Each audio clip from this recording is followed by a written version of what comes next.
नरसिंहाची कर्मभूमी महाराष्ट्र। आणि याच महाराष्ट्रात काही वर्षांपूर्वी रयत अतिशय त्रस्त झाली होती। सूर्यकिरणे गारव्याला होती जाणत, शिवनेरीवर भगवाही होता खेळत। येणाऱ्या नव्या पर्वाची आता लागली होती चाहूल, कारण शिवजन्मानं पडणार होतं पहिलं मराठी पाऊल। मराठ्यांचा एक एक अश्रू आई जिजाऊनं साठवला होता।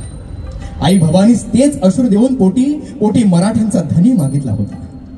मंदिर थरारली, वाऱ्याची कोवळी झुळूक दऱ्या खोऱ्यात दरवळली।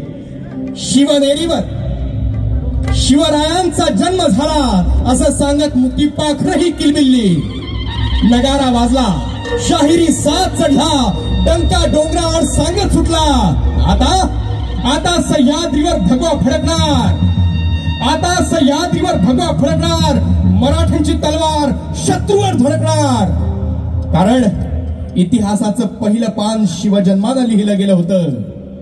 आणि हिरव्या दगडावर भगवं रक्त आता स्वराज्याचा इतिहास कोरत होतं।